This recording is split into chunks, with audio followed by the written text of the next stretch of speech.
Booth number 82 voting പുരോഗമിക്കുകയാണ്. അതികഠിനമായ ചൂടിനെ അവഗണിച്ചുകൊണ്ടാണ് വോട്ടർമാർ ബൂത്തിൽ എത്തിയിരിക്കുന്നത്. ഈ 40 കാണില്ലല്ലോ. 415 415.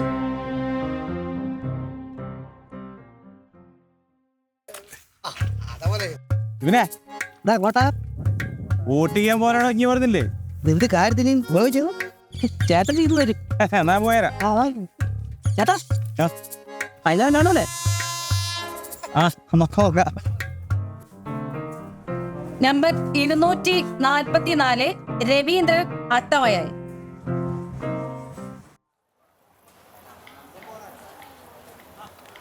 മോനെപ്പോഴേ വന്നേ? ഞാൻ കുറച്ച് ദിവസമായി. പെട്ടെന്ന് പോവോ? പെട്ടെന്നൊന്നല്ല, കുറച്ച് ദിവസം ഉണ്ടാവും. ശരി ശരി പോയി.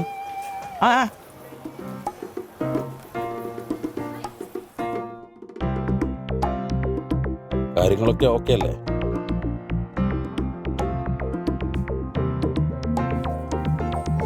സമയം തൈ 7:49. ഇത് കഴിഞ്ഞോളൂ. മീമാൻ പോവാ. മീമാണ്ട നടന്നുകൂടി.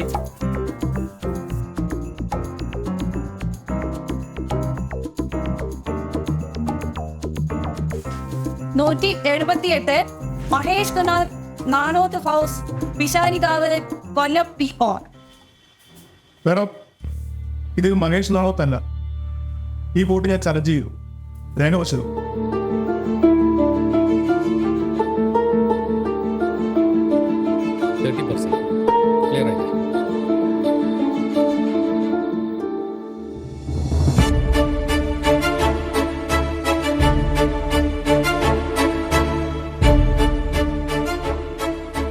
മഹേഷിന്റെ അച്ഛന്റെ പേര് മോഹൻ.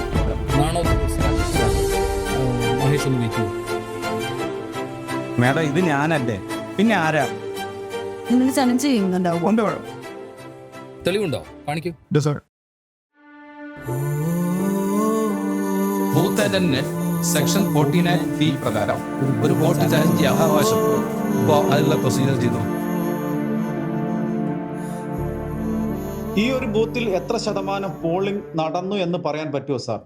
മിസ്റ്റർ മഹേഷ്, ഒരു ടെൻഷനും വേണ്ട. നിങ്ങളുടെ വോട്ട് ചെയ്യാനുള്ള അവകാശത്തെ ഒരാൾക്കും തടയാൻ പറ്റില്ല. പക്ഷെ ഒരു കാര്യമുണ്ട്, രേഖകൾ കൃത്യമായിരിക്കണം. സാറേ, എൻ്റെ വോട്ട് ആരെങ്കിലും ചെയ്തോ? അല്ലെങ്കിൽ എനിക്ക് വോട്ട് ഇല്ലേ? ഇതെന്തെന്ന് അറിയുമായത്? എല്ലാത്തിനും പരിഹാരമുണ്ട് മഹേഷ്. രേഖകളൊക്കെ ഒന്ന് പരിശോധിച്ചോട്ടെ. ഒന്ന് വെയിറ്റ് ചെയ്യും.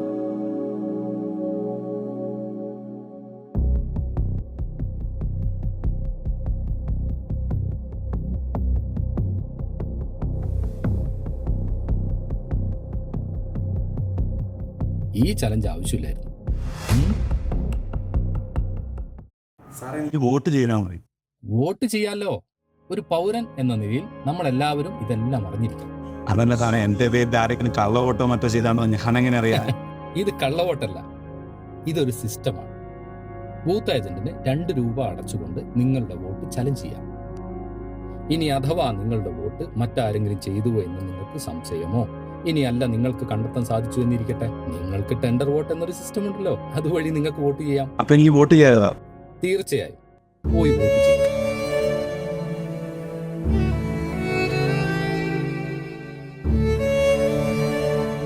വല്ലാത്തൊരു സന്തോഷം. 9 വർഷമായി ഗൾഫിലായിരുന്നു. കുറെ കാലത്തെ ഇടവേളയ്ക്ക് ശേഷം വോട്ട് ചെയ്യാൻ പറ്റിയത്. ഏതെങ്കിലും ഒരു പോളിംഗ് ബൂത്തിൽ 14% ടെൻഡർ വോട്ടുകൾ രേഖപ്പെടുത്തിയാൽ അത്തരം പോളിംഗ് ബൂത്തിൽ റീപോളിംഗ് നടത്തും.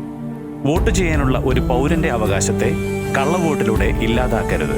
എല്ലാവരും അവരവരുടെ വോട്ടവകാശത്തെക്കുറിച്ച് ബോധവാന്മാരായിരിക്കണം.